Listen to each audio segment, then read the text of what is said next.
أصحابه الذين أوفوا عهدا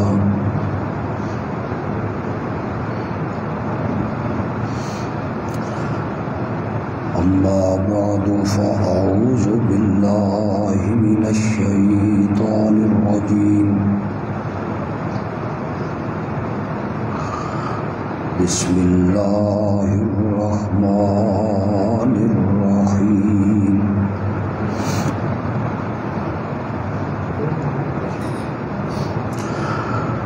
الحمد لله رب العالمين الرحمن الرحيم مالك يوم الدين إياك نعبد وإياك نستعين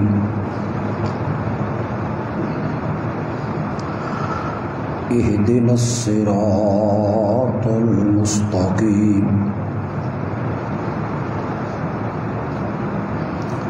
صراط الذين أنعمت عليهم غير المغضوب عليهم ولا الضالين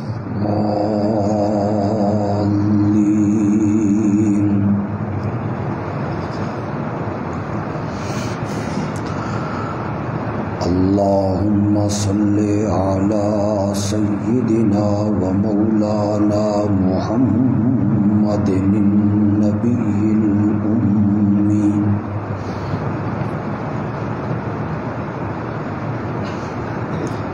وعلى آله وصحابه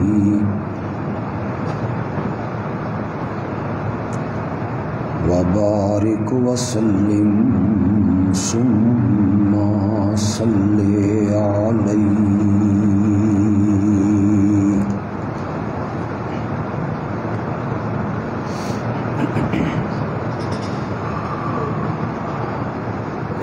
گزشتہ دو خطبوں میں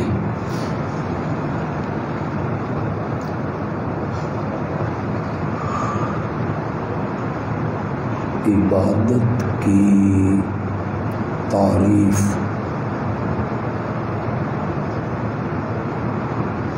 اور عبادت کا مفہوم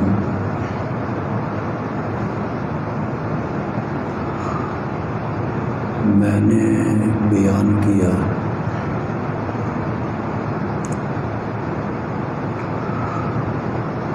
کہ دو نظریے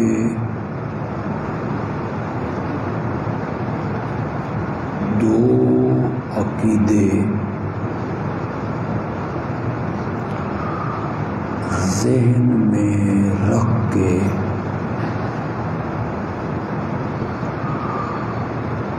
جب بھی کوئی تعظیم کریں گے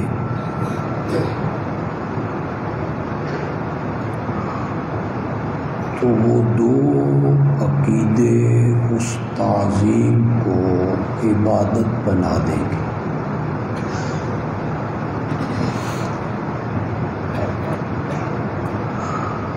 ایک نظریہ یہ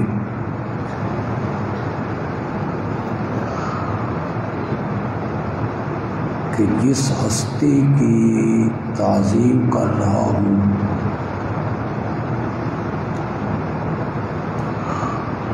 وہ عالم الغیب ہے،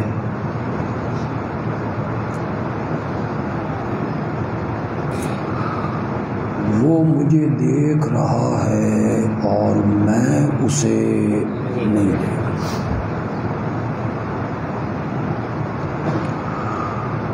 اور دوسرا نظریہ یہ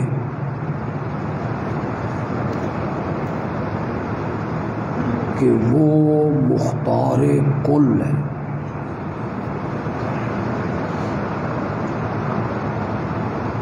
میرا نفع نقصان اس کے ہاتھ میں،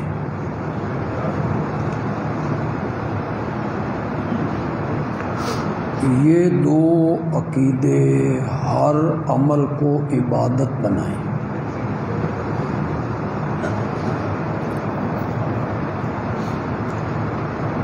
اس پر میں نے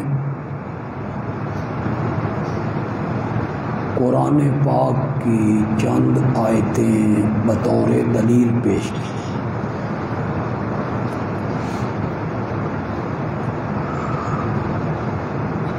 یہ جو عبادت کی تعریف میں نے کی،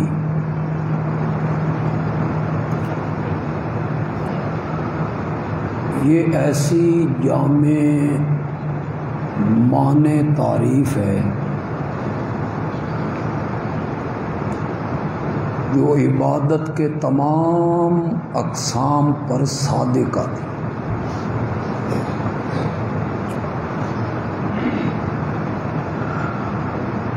عبادت کی 3 اقسام ہیں۔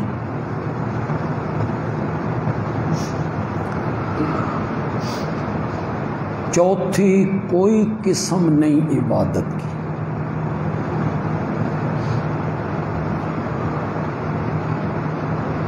عبادت کی پہلی قسم ہے مالی عبادت۔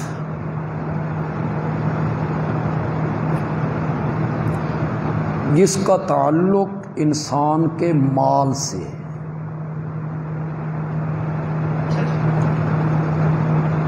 پیداوار سے ہے، سونا چاندی سے ہے، اناج سے ہے۔ اس کا آواز کم کرے تھوڑا سا۔ جیسے زکوٰۃ دینا،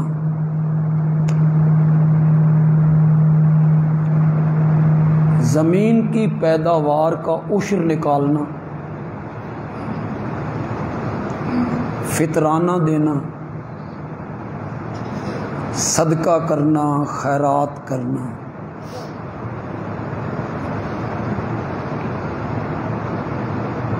اسی مالی عبادت میں ہے نظر ماننا۔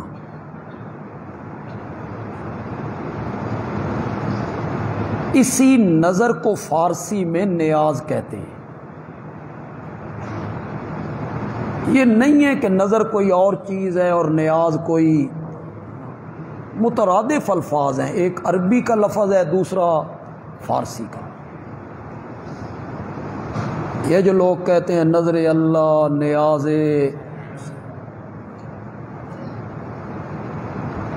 جس چیز کو عربی میں نظر کہتے ہیں اسے فارسی میں نیاز کہتے ہیں۔ اسے منت بھی کہتے ہیں۔ میرا مریض ٹھیک ہو گیا، اللہ کے نام پہ دیگ اتاروں گا، یہ ہے منت ماننا، جس نوں تساں آدھے ہو سکھ لینا۔ کئی لوگ عقل سے پیدل ہوتے ہیں، میرا فلاں کام ہو گیا تو میں 1000 نفل پڑھوں۔ کام ہو جاتا ہے، 1000 نفل گاٹے پہ گئے۔ علماء کے پاس آ کے کہتا ہے کوئی راہ کڈھو جی۔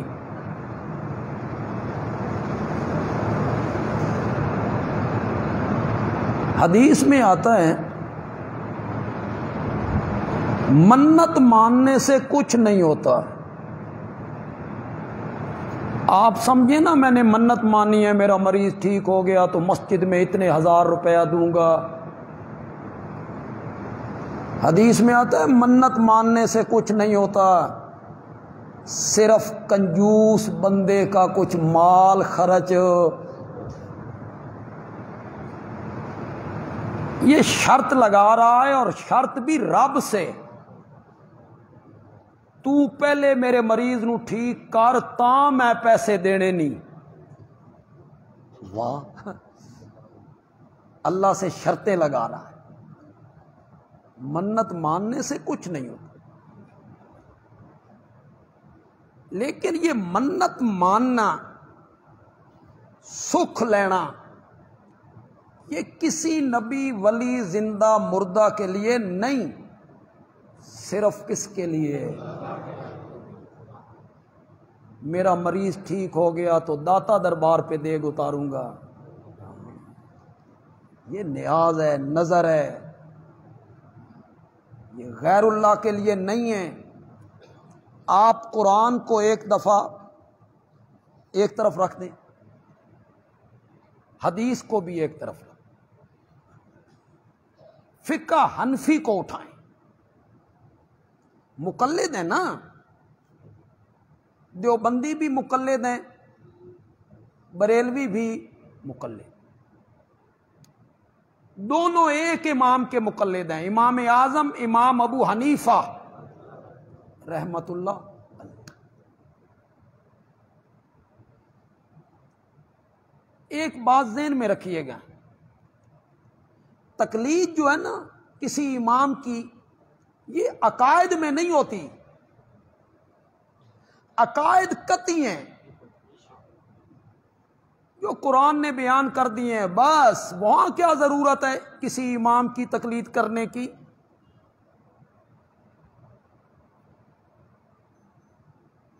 کوئی واضح حکم حدیث میں آ گیا، تقلید کی کوئی ضرورت نہیں. مثلا کسی عربی کو اجمی پر، کسی اجمی کو عربی پر کوئی فضیلت نہیں. میرے آقا نے ارشاد فرمایا اس میں تقلید کرنے کی کیا ضرورت ہے؟ ہر بندے کو سمجھ آ رہا ہے، ہر بندہ اس ارشاد کا مفہوم سمجھ رہا کہ فضیلت کا معیار قومیت نہیں، رنگ نہیں، نسل نہیں، تقوی ہے. تقلید وہاں ہوتی ہے جہاں کوئی حدیث قرآن سے ٹکرا جائے یا دو حدیثیں آپس میں، وہاں ضرورت پڑتی ہے کہ کوئی اہل علم آدمی اس کا مفہوم بیان کرے، اس کو حل کرے.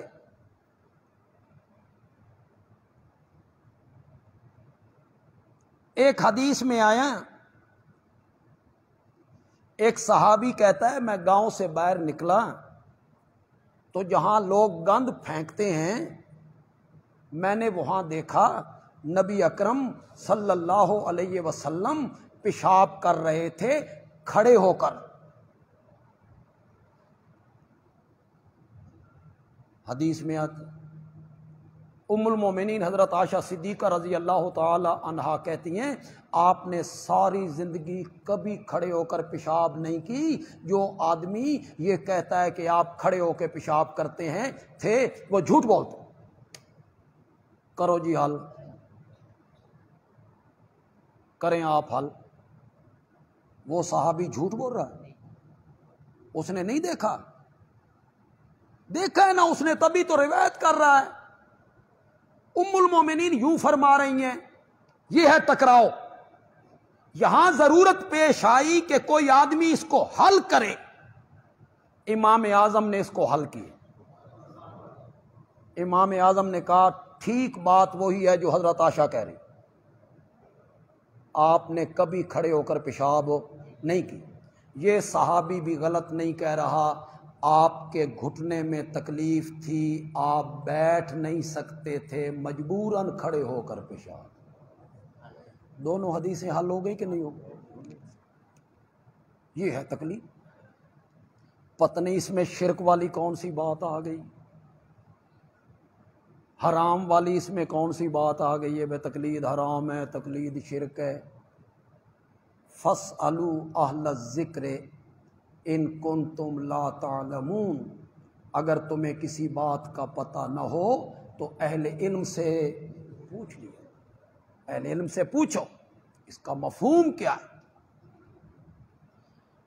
دیوبندی اور بریلوی دونوں مکاتب فکر امام اعظم امام ابو حنیفہ رحمت اللہ علیہ کے مقلد ہیں. انڈونیشیا کے لوگ شافعی ہیں، ترکی کے لوگ حنفی ہیں، عمان اور اس طرف کے علاقے کے لوگ مالکی ہیں، خود سعودیہ کے لوگ حنبلی ہیں. تو ہم جو پاکستان میں رہنے والے ہیں امام اعظم کے مقلد ہیں، فقہ حنفی کی کتابیں آپ اٹھائیں، کیا لکھا ہے ان کتابوں میں؟ بحر الرائق آپ اٹھائیں، اس میں خدا گواہ ہے واضح طور پہ لکھا ہوا ہے النظر عبادت،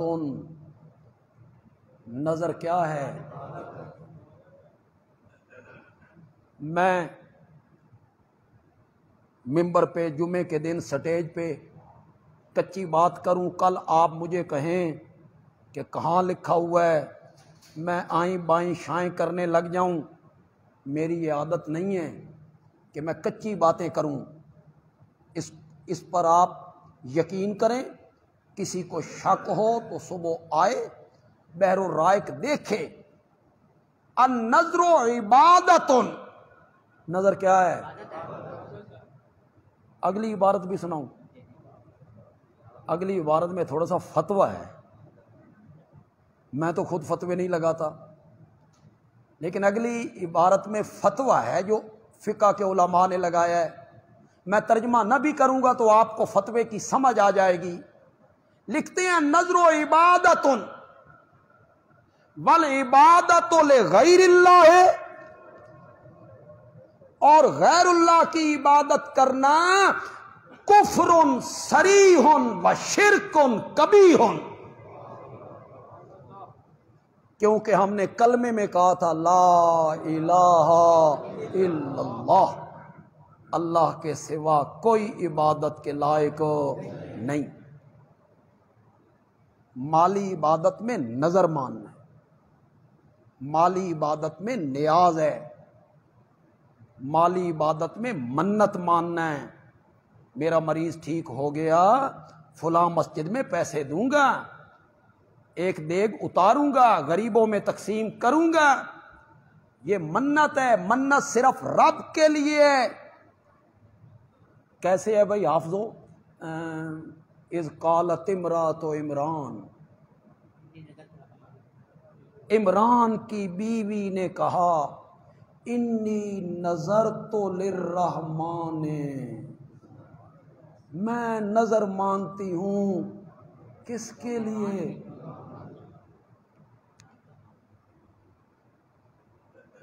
مریم کی والدہ ہیں، حضرت مریم کی والدہ ہیں، نظر مان رہی ہیں کس کے لیے؟ اگر جو امانت میرے پیٹ میں ہے، اگر یہ لڑکا بنا دینا تو تیرے گھر بیت المقدس کے لیے وقف کر دوں گی، چھوڑ دوں گی، اس کا خادم بنا، بیت المقدس کی خدمت کرتا رہے گا، صفائیاں کرتا رہے گا۔ یہ جو مسجد کی خدمت کرنا ہے، مسجد کو صاف رکھنا ہے، جو لوگ اب تو کوئی کام نہیں کرتا، شہریوں میں کوئی بھی اس طرف مائل نہیں ہوتا، نہ عورتیں نہ مرد۔ مسجد نبوی کی تو ایک خادمہ عورت تھی، مسجد نبوی کی خدمت کرتی، وہ فوت ہو گئی تو صحابہ نے اسے دفن کر دیا، تو آپ نے بعد میں پوچھا وہ کہاں گئی بھائی؟ کہ یا رسول اللہ وہ تو فوت ہو گئی ہے، تو مجھے کیوں نہیں بتایا؟ کہ ہم نے سمجھا اتنی اہم بات نہیں ہے، تو میرے نبی نے اس کی مغفرت کی دعائیں مانگی۔ مسجد کی خدمت کرنے سے عزت ملتی ہے، یہ ذہن میں رکھیے، مسجد کی خدمت کریں، اسے صاف رکھیں، اسے دھوئیں، اس سے اللہ کیا دیتا ہے؟ عزت دیتا ہے۔ اگر لوگوں سے شرم آتی ہو کہ میں صفائی کر رہا ہوں، لوگ کہیں گے جی مسجد دا خادم بنے ہوا تے صفائی کرن لگ ہویا، تو رات کو کر لیا کرو یار، بندے نہ دیکھیں، مسجد کی صفائی ہو۔ میرا یہ بیٹھک ہے جس میں میں بیٹھتا ہوں، اگر کوئی بندہ محلے کا کوئی نوجوان میرے کہے بغیر اس کی صفائی کرے، وہاں جو کرسیاں پڑی ہوئی ہیں، صوفے پڑے ہوئے ہیں، اس کو صفا کرے، فرش صفا کرے، دیواریں صفا کرے، کیا مجھے وہ پیارا نہیں لگے؟ میرے دل میں اس کے لیے عزت، عظمت، احترام، پیار، شفقت نہیں آئے گی؟ تو جب آپ اللہ کے گھر کی صفائی کریں گے تو اللہ آپ پر کتنا خوش ہو۔ میں نے تو کئی مرتبہ لوگوں سے کہا ہے، نوجوانوں سے بھی کہتا ہوں، عزت چاہتے ہو اللہ کے گھر کی خدمت کیا کرو، اپنے اندر عاجزی پیدا کرو، تواضع پیدا کرو، انکساری پیدا کرو۔ من تواضع للہ رفعہ اللہ۔ لوگ کہتے ہیں تکبر کرنے میں بڑی بڑائی ہے، تکبر میں عزت ہے، خاک عزت ہے۔ متکبر لوگ کو تو متکبر آدمی کو تو لوگ گالیاں نکالتے ہیں، پیٹھ پیچھے اس کو برا بھلا کہتے ہیں، کسی کے سلام کا جواب نہیں دیتا، ہاتھ ملاتا ہے تو 2 انگلیاں ملا دیتے، اس کی کون عزت کرتا ہے؟ جو اللہ کے لیے عاجزی اور تواضع اختیار کرتا ہے، رفعہ اللہ، اللہ اسے بلندیاں عطا کرتا ہے۔ عزت تواضع میں ہے، عزت تکبر میں نہیں ہے، عزت عاجزی کرنے میں۔ تو مریم کی والدہ نے جب نظر اور منت مانی، کس کے نام کی مانی؟ تو عبادت کی جو قسم ہے مالی، 3 قسموں کا میں نے ذکر کیا ہے، پھر لکھ لیں، یاد کر لیں۔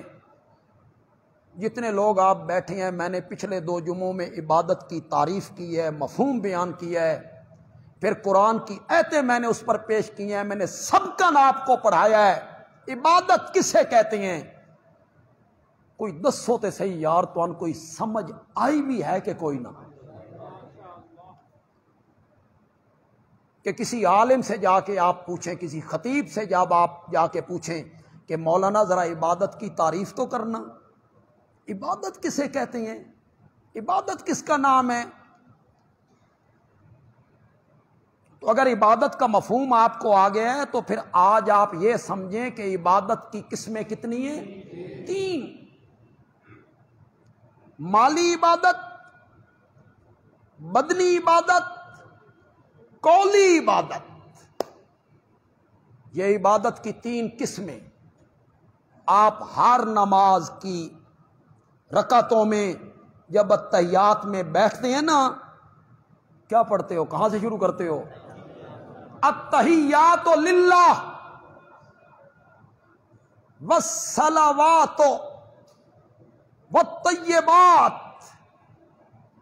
مصیبت یہ پڑ گئی ہے کہ ہمارے معاشرے کی اکثریت جو ہے، انہیں نماز کے لفظوں کا ترجمہ نہیں آتا، وہ طوطے کی طرح رٹی رٹائی نماز سبحانک اللہم و بحمدک و تبارک اسمک پڑھتے ہیں، انہیں کوئی پتہ نہیں ہے ہم نے رب سے کیا کہا ہے اور رب نے جواب میں ہمیں، انہیں کوئی علم نہیں۔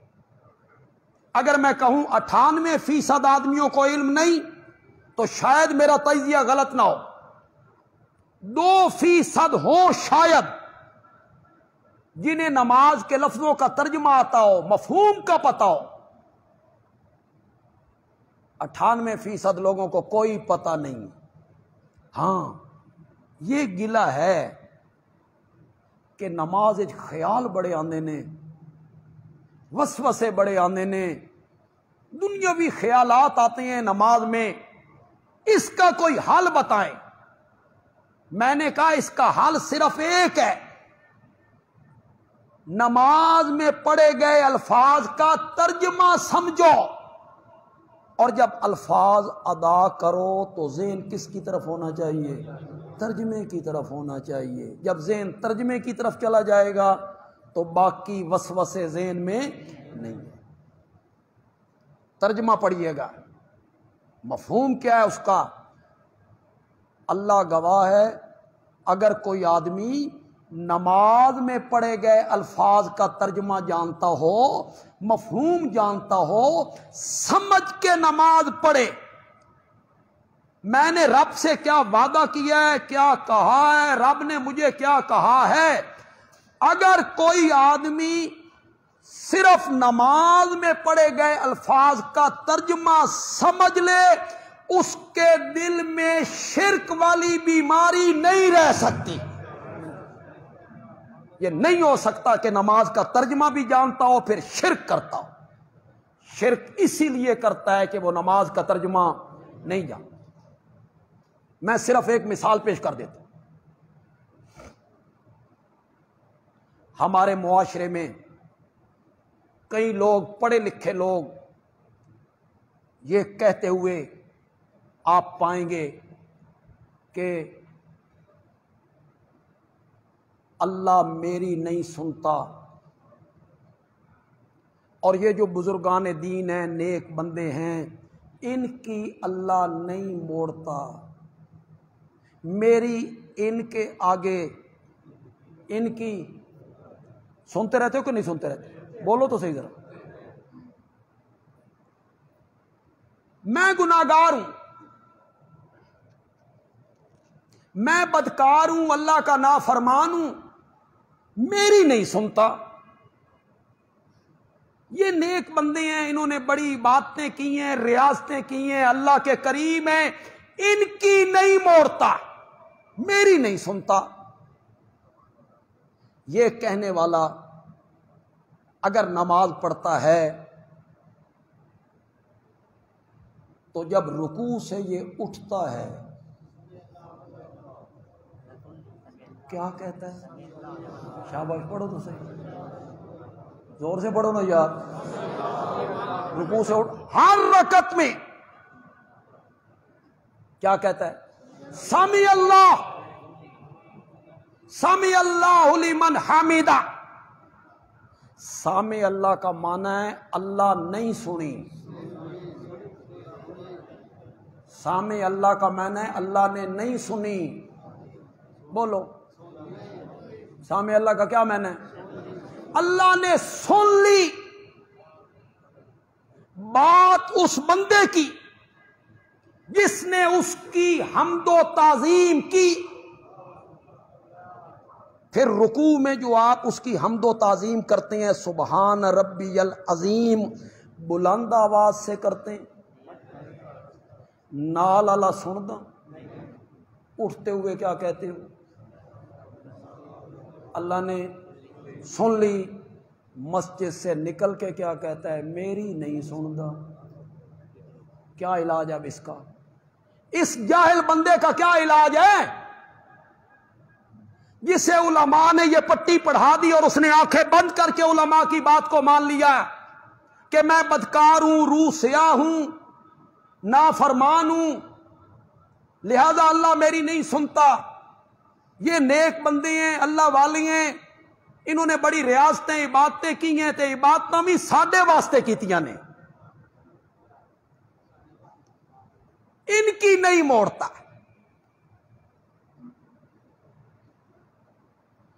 میں ایک مثال دے کے سمجھایا کرتا ہوں، پتہ نہیں وہ مثال صحیح ہے یا نہیں ہے، سیاست سے تعلق نہیں ہے، اللہ تواڈی بھی جان چھڑا دے وے، نہیں تو انہاں نعریاں دے، انہاں دے لیڈراں دے پیچھے زندہ باد تے مردہ باد، زندہ باد تے مردہ باد، زندگی تمہاری گزر گئی۔ الیکشن آئے، انہوں نے ایک چوسنی، وہ بچوں کے منہ میں چوسنی نہیں دیتے، وہ ہمارے منہ میں دی، ہم چوسنے لگ گئے، ایک کامیاب ہو کے اسمبلیاں پہنچ گئے، اساں پھر سارے 5 سال روندے رہے۔ قریب الیکشن آئے گا تو سڑکیں بننے لگ جائیں گی، گلیاں بننے لگ جائیں گی، نالیاں بننے لگ، الیکشن گزر گیا، تو کون میں کون، بس کوئی انقلاب آ جائے، اچھا انقلاب، بندے مر گئے ہیں یار، ہوں تو اسی بھی مر گئے۔ میں ہر جمعے آپ کو کہتے ہوئے یار اچھا بھی مجھے نہیں لگا، 1.5 لاکھ روپیہ بل آیا، 1.5 لاکھ، کل ادا کر لیں۔ اور 3 میٹروں کا بل 27 تاریخ کو پھر ادا کر.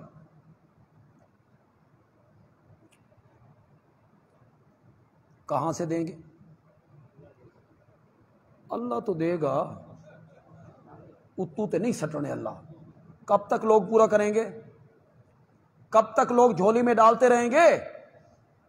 میں نے تو اپنے ساتھیوں سے کہا کٹوا دو، ختم کرو. اے ساڈے کول نہیں کام چلتا، یہ نظام نہیں.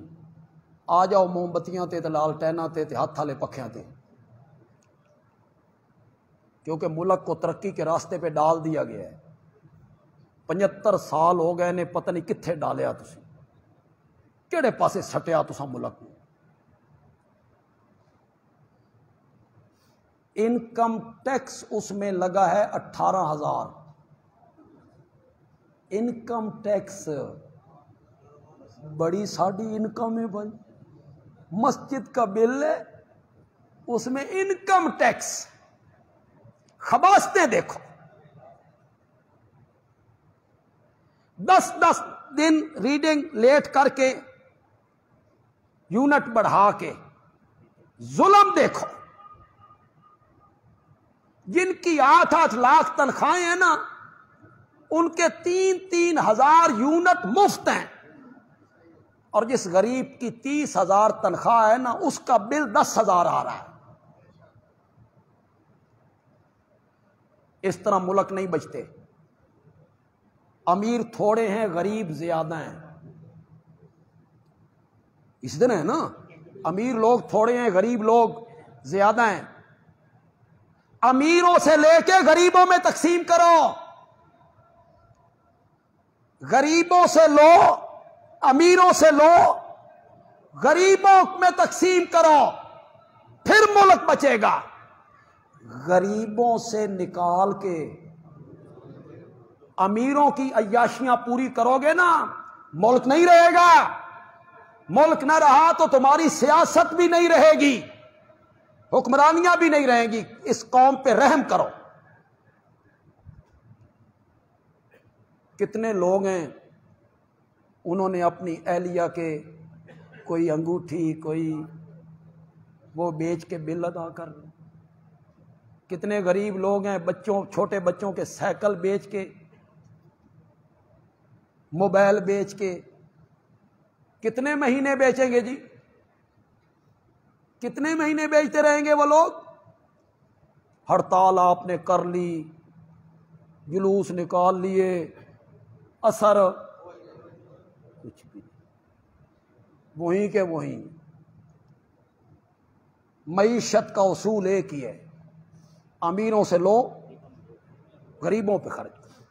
یہاں بالکل الٹ ہے، غریبوں سے لو، امیروں کی عیاشیاں پوری کرو. افغانستان کا چیف جسٹس رکشے پہ آتا ہے. جاؤ فیس بک پہ اس کی تصویریں دیکھو، اکیلا آ رہا ہے. ہمارے چیف جسٹس پولیس کی کتنی گاڑیوں کے ساتھ آتا ہے، اس کا خرچ نہیں ہوتا. اہلکار ہیں، پٹرول ہے، گاڑیاں ہیں.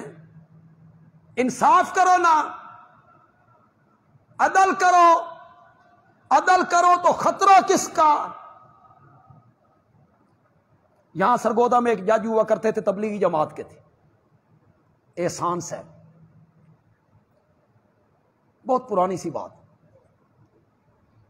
سائیکل پہ آیا کرتے، سیشن جج تھے، سیشن جج. کس پہ آتے تھے؟ سائیکل.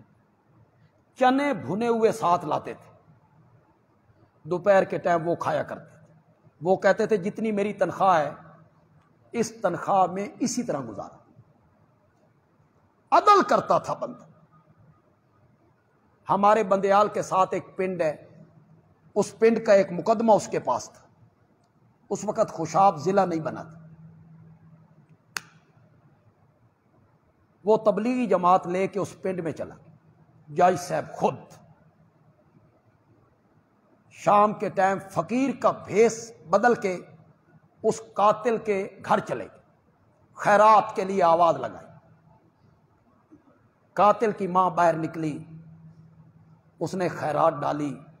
ساتھ اس نے کہا فقیرہ میرا پتر یہ لیچے 3 دن تو بعد فیصلہ ہے سرگودے، دعا کر اللہ رہائی دے وے۔ جج صاحب نے کہا تیرے بیٹے نے کیا کیا ہے؟ اس آکھا جی قتل تے کیتس۔ اس آکھا میں تحقیق بھی یہی کرنا ہے۔ آ کے سزائے موت دے دی۔ بندیال کا ایک بڑا کیس تھا ملکوں کا، وہ بڑے چودھری اور سردار تھے، سب کے لیے پھانسی۔ انہوں نے بڑی دھمکیاں دی، دھمکیاں نہیں، پھانسی۔ قائد آباد میں تبلیغی جماعت کا ایک اجتماع تھا، جج صاحب سرہانہ اور کھیس لے کے اس اجتماع میں چلے اکیلے۔ اجتماع جب ختم ہوا تو قائد آباد اڈے پہ آئے، بس کے انتظار میں ایک چارپائی پہ لیٹے، سرہانہ رکھا، لیٹ گئے۔ وہی جن کو پھانسی کا آرڈر کیا تھا نا، انہی کے اہلکار اور انہی کے بچے جج صاحب کے پاس آئے، جناب کار حاضر ہے، آپ تشریف لائیں، ہم آپ کو خوشاب چھوڑ دیں۔ وہ کہتے تھے کہ جو کچھ بھی ہے جج نے فیصلہ انصاف کے ساتھ۔ انصاف ایک ایسی چیز ہے، تم ظلم کرتے ہو اس لیے تمہیں ڈر رہتا ہے کہ کہیں مظلوم تم پر حملہ آور نہ ہو جائے۔ تم اگر عدل کرو نا، انصاف کرو نا، تو سمجھو گے، تم اگر انصاف کرو نا تو روم کا سفیر مدینے میں آئے اور پوچھے تمہارے بادشاہ کا محل کہاں ہے، اور بتانے والے بتائیں کوئی محل نہیں ہے، وہ مسجد نبوی ہے، وہی بیٹھ کے عدالت لگاتے ہیں، وہی سفیروں سے ملاقات کرتے ہیں، وہی وفد بھیجتے ہیں، اب کہاں ہے؟ تو بتلانے والے نے کہا اس رستے سے باہر نکل گئے۔ اس نے کہا عمر، جس کا نام سن کر ہمارے بادشاہوں کی ٹانگیں کانپ جاتی، نہ ہاتھی نہ گھوڑے نہ فوج نہ پولیس نہ فوج، ادھر چلا گیا، وہ بھی اسی رخ پہ چلا گیا۔ اس نے دیکھا ایک درخت کی چھاؤں میں حضرت عمر نے اینٹ کا سرہانہ بنایا ہوا ہے اور میٹھی نیند سو رہے ہیں۔ اس نے اوپر کھڑے ہو کے کہا تو یقیناً انصاف کرتا ہوگا، تبھی تو جنگل میں بغیر کسی پہرے کے ایک اینٹ کا سرہانہ بنا کے سویا ہوا ہے، اور ہمارے بادشاہ محلوں میں پہروں کے اندر بھی انہیں نیند نہیں آتی۔ عدل کرنا سیکھو۔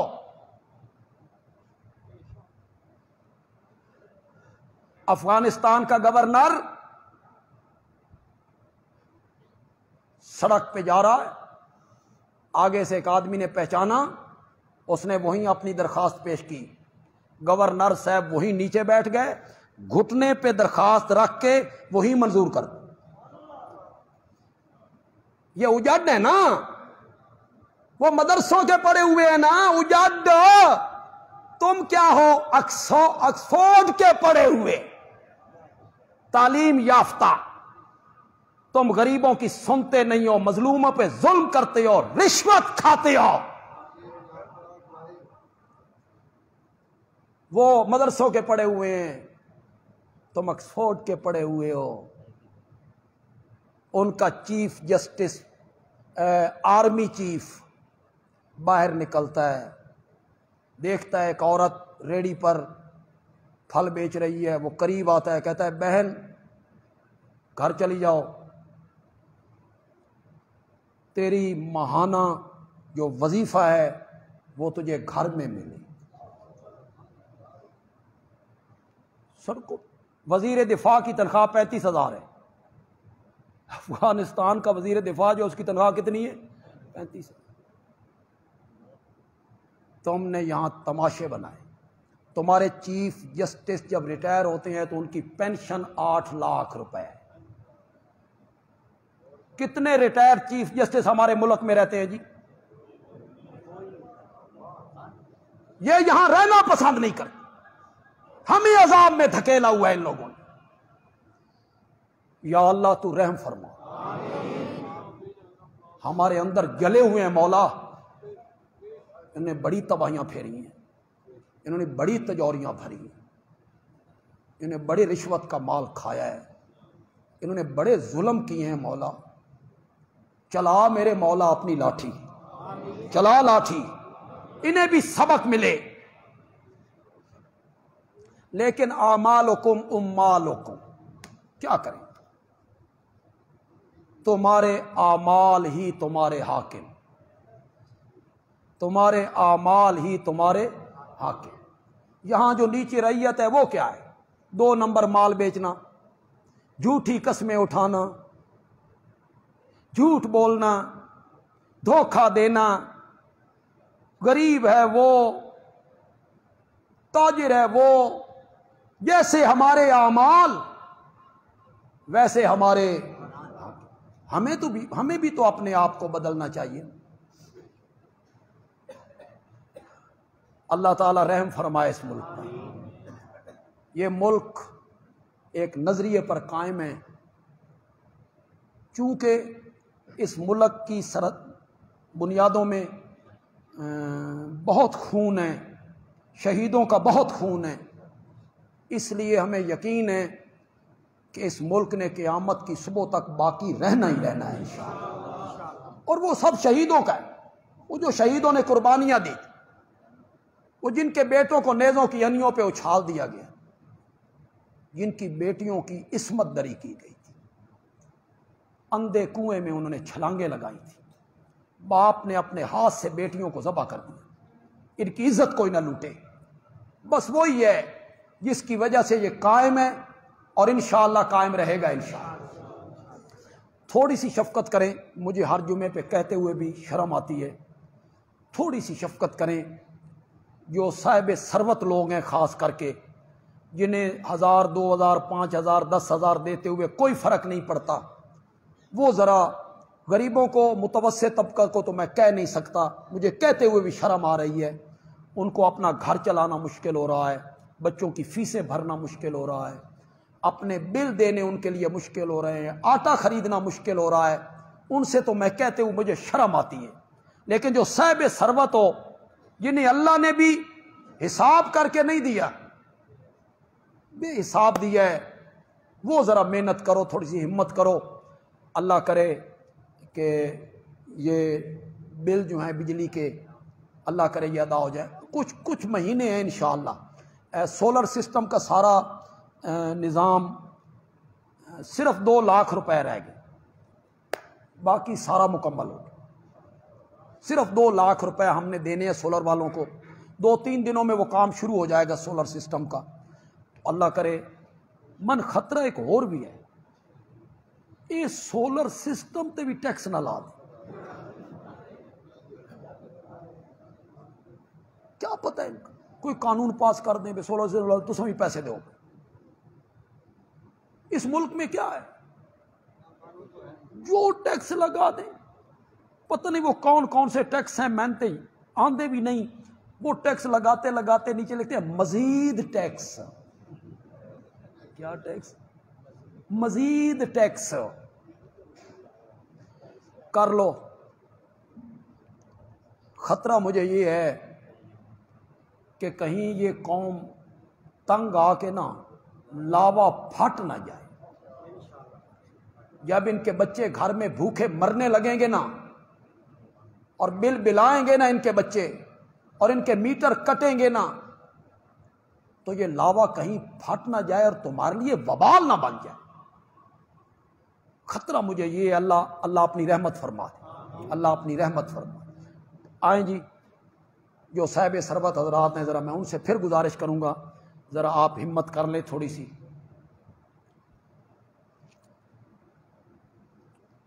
تو میں عرض کیا کر رہا تھا،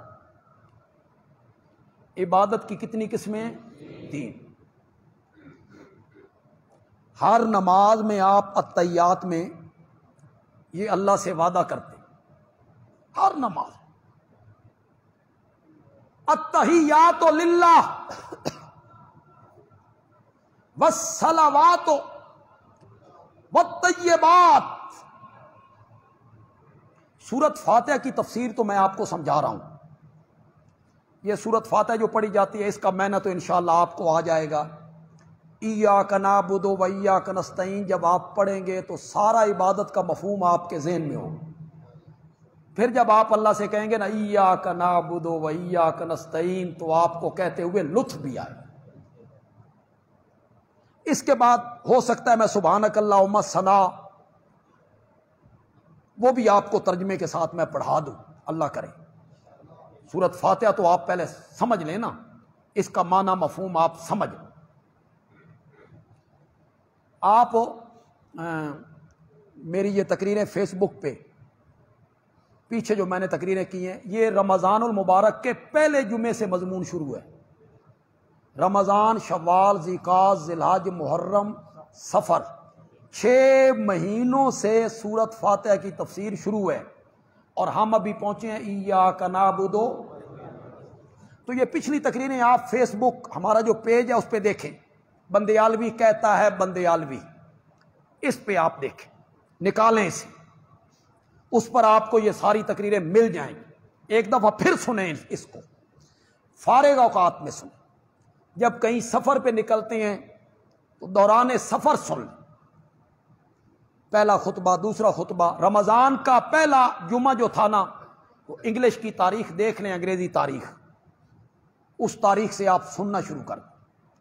ہمارا یوٹیوب چینل جو ہے, جو ہم کچھ شروع کیا ہے ہم نے, لیکن اب ہم اسے منظم طریقے سے شروع کرنا چاہتے ہیں. وہ ہے بندیالوی کہتا ہے, بس اتنا ہی ہے نا. بندیالوی کہتا ہے آفیشل,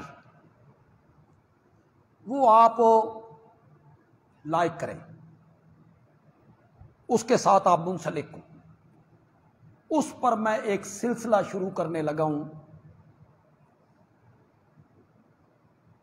15 منٹ کے لیے قرآن پاک کا لفظی ترجمہ اور اس کی مختصر سی تفسیر. آپ گھر بیٹھے کوئی قرآن پڑھنا چاہے ترجمے کے ساتھ تو وہ پڑھ سکے گا, لیکن آپ اسے لائک کریں. یوٹیوب چینل بندیالوی کہتا ہے آفیشل, اس میں میں دوسرا سلسلہ, اگر اللہ نے مجھے ہمت دی, ربیع الاول میں مجھ پر بڑا بوجھ ہوتا ہے بیرونی دوروں کا. اس وقت بھی پورا ربیع الاول اگلا مہینہ میرے پاس کوئی تاریخ خالی نہیں, اور 12 ربیع الاول کو میں نے 4 تقریریں کر. تو اس طرح بھی ہوتا ہے, ایک دن میں 2 3 4. آپ دعا کریں اللہ ہمت دے. مجھے وقت ملا نا تو اس ترجمے کے ساتھ 15 منٹ کا یہ ہوگا صرف لفظی ترجمہ اور اس کی مختصر سی تفسیر. ہماری مائیں, بہنیں, بیٹیاں وہ گھروں میں سن سکیں گی, قرآن کھول کے پڑھ سکیں گی, انہیں انشاءاللہ ترجمہ آ جائے گا, گھر انہیں کلاس مل جائے گی. میرا بڑا دل ہے کہ میں اس کے ساتھ ساتھ 15-20 منٹ کا ایک سلسلہ شروع کروں, ترتیب وار سیرت النبی صلی اللہ علیہ وسلم, پیدائش سے شروع کروں, پھر آپ کی قبل از نبوت زندگی کیسے گزری, کہاں گزری, پھر بعد از نبوت زندگی کیسے گزری, کہاں گزری, پھر ہجرت کیسے ہوئی, پھر بدر, پھر احد, پھر خندق, وہ جو پوری سیرت ہے نا وفات تک اور آپ کی تدفین مبارک تک, جب آپ کو دفن کیا گیا, اس کو میں ترتیب سے بیان کرنا چاہتا ہوں. لیکن آپ ہمارے اس چینل کو لائک کریں. جو فیس بک کو, یوٹیوب دیکھتے ہیں, شوقین ہیں, آپ اس پر عمل کریں گے؟ ذرا زور سے بولو یار. ہمارے جو ساتھی ہیں جو اس چینل کو چلا رہے ہیں، انہیں کل پرسوں تک پتہ چلنا چاہیے کہ تعداد کتنی بڑھ گئی۔ آپ ایک اور مہربانی کریں ہمارے ساتھ، آپ کے جتنے دوست ہیں بیرون ملک، باہر کے ملکوں میں، سعودیہ میں، لندن میں، امریکہ میں، عرب کنٹری میں، کینیڈا میں، جہاں بھی آپ کے کوئی رشتہ دار دوست ہیں تو آپ ان سے بھی درخواست کریں۔ اس میں ہمارا جمعہ بھی، ہمارا 18 بلاک کا درس بھی، جہاں جہاں میری تقریریں ہوں گی وہ سب تقریریں بھی، اور یہ ترجمے اور تفسیر کا سلسلہ بھی، سب کچھ انہیں اس چینل پہ ملے گا۔ بندیالوی کہتا ہے آفیشل یوٹیوب چینل، اور فیس بک پہ جو آنا چاہیں وہ بندیالوی کہتا ہے بندیالوی، اس پہ آئیں گے۔ تو آپ دوسرے دوستوں سے، احباب سے، رشتہ داروں سے بھی یہ سفارش کریں گے کہ نہیں کریں گے؟ التحیات للہ والصلوات والطیبات، کیا معنی ہے جی؟ التحیات للہ، میری قولی عبادتیں، میں سمجھاؤں گا آپ کو قولی عبادت کیا ہوتی ہے، میں آگے سمجھاؤں گا آپ کو، فی الحال آپ اتنا ذہن میں رکھیں۔ جس عبادت کا تعلق میری زبان سے ہے، جس عبادت کا تعلق میرے قول سے ہے، میری قولی عبادتیں یہ ہوں گی تو صرف للہ، کس کے لیے؟ والصلوات، اور میری بدنی عبادتیں، جن عبادتوں کا تعلق بدن کے ساتھ ہے، اس میں قیام ہے، رکوع ہے، سجدہ ہے، التحیات ہے، حجر اسود کو چومنا ہے، بیت اللہ کا طواف ہے، صفا مروہ کے درمیان بھاگنا ہے۔ جن عبادات کا تعلق انسان کے بدن کے ساتھ ہے، مولا وہ بدنی عبادتیں بھی للہ، کس کے لیے؟ یہ ہر نماز میں آپ کہتے ہیں، ہر نماز میں آپ کہتے ہیں والطیبات، اور مولا میری مالی عبادت، اس میں صدقہ ہے، خیرات ہے، اس میں نظر ہے، نیاز ہے، منت ہے، چڑھاوا ہے۔ جس عبادت کا تعلق میرے مال سے، چوپایوں سے، دودھ سے، اناج سے، پیداوار سے ہے نا، وہ عبادت بھی للہ۔ یہ ہر نماز میں آپ وعدہ کرتے ہیں۔ آئیے سورۃ انعام کے آخری رکوع میں اللہ نے میرے پیارے پیغمبر سے کہا، کل، میرے پیغمبر آپ اپنی زبان مقدس سے کہیں۔ آیت اتنی مشہور ہے، آپ میرے ساتھ ساتھ پڑھنے لگیں گے انشاءاللہ۔ ان صلاتی و نسکی و محیای و مماتی للہ رب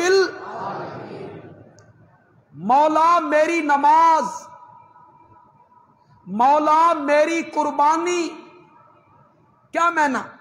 نماز میں دو قسم کی عبادتیں ہیں، بدنی بھی، قولی بھی۔ قربانی میں ایک عبادت ہے مالی، تو نمازی کہتا ہے مولا میری نماز، میری قولی عبادت، میری بدنی عبادت، و نوسوں کی، اور میری قربانی، مولا میری مالی عبادت۔ کائنات کے تاجدار اللہ سے کہہ رہے ہیں میری قولی، بدنی، مالی، تینوں قسم کی عبادتیں للہ رب العالمین لا شریک لہ۔ چلو یار ایک آسان سی آیت پڑھ دیتا ہوں، آپ سب کو یاد ہے، انا اعطیناک الکوثر، آگے فصل لربک، نماز پڑھ، لے ربک، اپنے رب کے لیے، ونہر، اور قربانی بھی کر اپنے رب کے لیے۔ یہ کیوں کہا اللہ نے؟ نماز کس کی ہوتی ہے؟ اللہ کی۔ اللہ کے علاوہ کسی کی نماز ہوتی ہے؟ پھر یہ کہنے کا کیا مطلب ہے میرے پیارے پیغمبر نماز پڑھ اپنے رب کے لیے، قربانی کر اپنے رب کے لیے؟ معنی اس کا یہ ہے کہ میرے پیغمبر قولی عبادت بھی رب کے لیے، بدنی عبادت بھی رب کے لیے، اور مالی عبادت بھی۔ ان تین قسموں میں مالی عبادت پہ آج میں نے گفتگو کی، بدنی عبادت پہ 2 جمعے پہلے میں گفتگو کر چکا ہوں۔ اگر آپ کے ذہن میں ہو میں نے کیا بیان کیا تھا کہ سجدہ کرنا چاہیے تو کس کے لیے کرنا چاہیے؟ میں نے وہاں ایک بات کہی تھی، پتہ نہیں آپ کو یاد ہو یا نہ یاد ہو۔ میں نے کہا تھا یہ پیشانی اللہ کے سوا کسی اور کے سامنے جھکانا انسانیت کی تذلیل، ذلت ہے۔ یہ پیشانی جھکنی چاہیے، صرف کس کے سامنے جھکنی چاہیے؟ اور اسلام کی خوبی یہی ہے کہ وہ لوگوں کی پیشانیاں در در سے ہٹا کے ایک کے دروازے پہ جھکا دے۔ نبی پاک نے امت کو منع کیا، لعنت اللہ علی الیہود والنصارى اتخذوا قبور انبیائہم مساجدا۔ اللہ کی لعنت ہو یہودیوں پر اور عیسائیوں پر جنہوں نے اپنے اپنے نبیوں کی قبروں کو بنا لیا مساجدہ، سجدہ گاہ۔ الا خبردار، میں تمہیں اس کام سے منع کر کے جا رہا ہوں۔ تم سے جو پہلے لوگ تھے وہ اپنے نبیوں اور نیک لوگوں کی قبروں کو سجدہ گاہ بناتے تھے، میں تمہیں اس سے منع کر کے جا رہا ہوں۔ اللہم لا تجعل قبری وثنا یعبد، مولا میری قبر کو بت نہ بنانا جس کی پوجا پاٹ شروع ہو جائے۔ ام المومنین سیدہ عائشہ رضی اللہ تعالی عنہا فرماتی ہیں اگر میرے ذہن میں پیارے آقا کی یہ دعا نہ ہوتی میں تمہارے نبی کو ایک چٹیل میدان میں دفن کروا دیتی۔ قیامت تک آنے والے لوگ اپنے نبی کی قبر منور کی زیارت کرتے رہتے، لیکن مجھے خطرہ تھا کہ لوگ اس قبر کی کیا شروع کر دیں گے؟ پوجا پاٹ۔ اتنا یہ جو تم کہتے ہو نا سعودی حکومت نے یہ بند کر دیا، وہ بند کر دیا، یہ کر دیا، وہ تواڈے چلدیاں بند کیتا۔ پاکستانیاں دے کرتوت ہو۔ میں پہلی دفعہ حج پہ گیا نا، یہ سن 1987 کی بات، تو اگر آپ گئے نا، آپ مدینے نہیں گئے تو اللہ آپ کو لے جائے،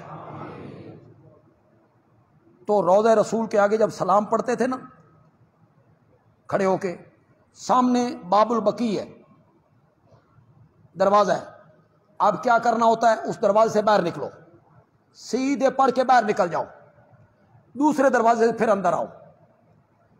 پہلے یہ نہیں ہوتا تھا، یہ کھڑے ہیں سلام کے لیے، آگے جائیں تو نبی پاک کے قدمین کی طرف، جس طرف آپ کے پاؤں مبارک ہیں، یہ جگہ خالی تھی، باہر نہیں نکلنا ہوتا تھا۔